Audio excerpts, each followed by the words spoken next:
அந்த நண்டு லாலிபப் எப்படி செய்யணும் பாக்க. முதல்ல இந்த மாதிரி 10 அல்லது 12 நண்டுக்கால உடைச்சி எடுத்து வச்சுக்கோங்க. இப்ப அலசி வச்ச நண்டை உடைச்சி சதைகள் எல்லாம் எடுத்துக்கலாம்.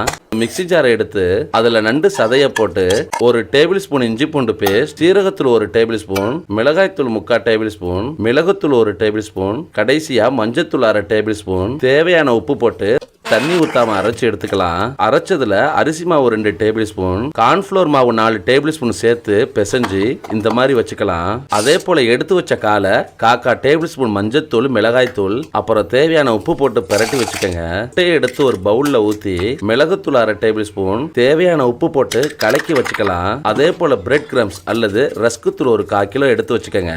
இப்ப கையில கொஞ்சமா எண்ணெயை தடவி நண்டு காலை எடுத்து மசாலாவையும் எடுத்து கால் மேல இந்த மாதிரி பூசிக்கலாம். ரவுண்டா ஆக்கிக்கங்க. அவ்வளவுதான். இந்த மாதிரி எல்லா காலையும் ரெடி பண்ணிக்கங்க. கடலெண்ணெய் 3/4 லிட்டர். இப்ப மசாலா நண்டை முட்டையில ஒரு முக்கி பிரெட் கிரம்ஸ்ல ஒரு பரட்டு வச்சுக்கலாம். எண்ணெய் மீடியம் ஃப்ளேம்ல இருக்கும்போது லாலிபப்பை போட்டு பொரிச்சுக்கலாம். நல்லா பொரியட்டும். நண்டு நல்லா வெந்துருச்சு. இந்த மாதிரி பொன்னிறமாகணும். இப்ப எடுத்துடலாம். அவ்வளவுதான். சுவையான நண்டு லாலிபப் ரெடி.